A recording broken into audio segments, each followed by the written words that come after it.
मुंबई के शिवाजी पार्क में एक बार फिर इंडिया गठबंधन के नेता एक साथ मंच पर नजर आए। कांग्रेस नेता राहुल गांधी की अगुवाई वाली भारत जोड़ो न्याय यात्रा के समापन पर आयोजित रैली में विपक्ष के तमाम नेता मौजूद रहे। इस रैली में राहुल गांधी के अलावा प्रियंका गांधी, कांग्रेस नेता राजीव शुक्ला, राज बब्बर, सचिन पायलट तो मौजूद रहे ही। इंडिया गठबंधन में शामिल कई दलों के नेता भी पहुंचे।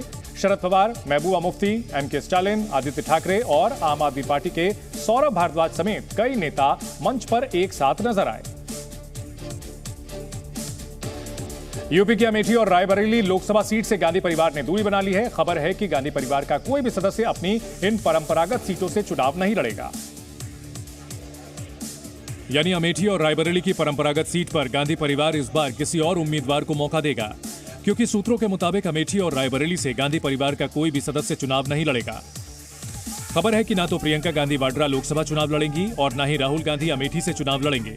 राहुल गांधी सिर्फ वायनाड लोकसभा सीट से ही चुनाव लड़ेंगे, जिसके लिए पार्टी उनके नाम की घोषणा कर चुकी है। हालांकि पिछले लोकसभा चुनाव में अमेठी में राहुल को स्मृति ईरानी के सामने हार का सामना करना पड़ा था, जबकि रायबरेली की सीट सोनिया गांधी जीतने में कामयाब रही थी।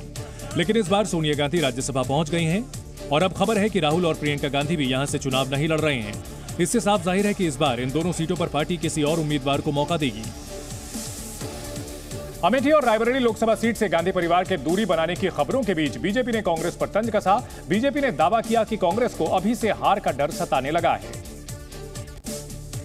साथ ही बीजेपी ने यूपी की सभी 80 लोकसभा सीटों पर जीत का दावा किया। बीजेपी नेता अशोक पांडे ने कहा कि हार के डर से राहुल और सोनिया ने अमेठी और रायबरेली से चुनाव नहीं लड़ने का फैसला किया। हार के एक तो बरनाथ चले गए, माता जी हार के डर से राज्यसभा में चली गई और बहन जी डर के मारे निश्चित तौर पे उत्तर प्रदेश छोड़ जाएंगी। वहीं कांग्रेस नेता पुनीत पाठक ने राहुल और प्रियंका गांधी के यूपी से चुनाव नहीं लड़ने की खबरों को सिरे से खारिज कर दिया। रायबरेली और अमेठी गांधी परिवार का घर है।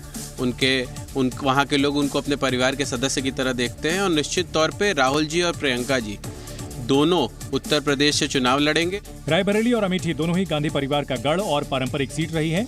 इन सीटों पर कांग्रेस उम्मीदवार कौन होगा, फिलहाल इस पर सस्पेंस बना हुआ है। कांग्रेस ने अमेठी और रायबरेली से गांधी परिवार के सदस्यों को क्यों नहीं चुनावी मैदान में उतारने का फैसला किया है। इसके पीछे दोनों जगहों पर कांग्रेस की खिसकती जमीन और बीजेपी का बढ़ता जनादेश माना जा रहा है। अमेठी की बात करें तो कांग्रेस का वोट शेयर यहां लगातार घटता जा रहा है। साल 2009 में हुए लोकसभा चुनाव में कांग्रेस का वोट शेयर 71% था। 5 साल बाद यानी 2014 में ये वोट शेयर घटकर 46% रह गया और 2019 में यानी पिछले लोकसभा चुनाव में कांग्रेस का वोट शेयर घटकर 43% रह गया। वहीं बीजेपी का अमेठी में वोट शेयर लगातार बढ़ रहा है। साल 2009 में अमेठी में बीजेपी का वोट शेयर महज 5% था, जो कि 2014 में बढ़कर 34% हो गया और 2019 में बीजेपी का वोट शेयर बढ़कर 49% तक पहुंच गया।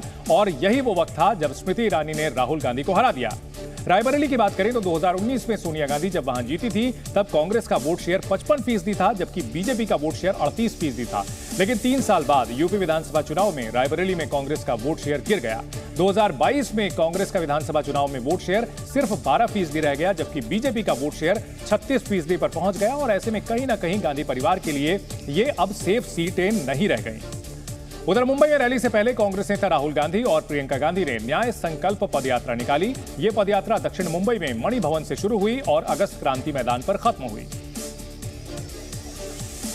जिसमें राहुल गांधी और प्रियंका गांधी समेत पार्टी के कई और नेता मौजूद रहे। पदयात्रा की अगुवाई खुद राहुल गांधी करते नजर आए, जबकि उनके पीछे सैकड़ों कार्यकर्ताओं की भीड़ मौजूद रही। यात्रा के दौरान राहुल और प्रियंका गांधी अपने हाथों में बैनर लेकर आगे बढ़ रहे थे, जबकि उनके पीछे मौजूद कार्यकर्ता नारेबाजी कर रहे थे। मणि भवन से शुरू हुई ये पदयात्रा अगस्त क्रांति मैदान तक चली, जहां 1942 में अंग्रेजों से भारत की आजादी के संघर्ष के दौरान भारत जोड़ो आंदोलन शुरू हुआ था। यात्रा के दौरान कभी देशभक्ति के गाने बज रहे थे तो कभी केंद्र सरकार के खिलाफ नारेबाजी हो रही थी।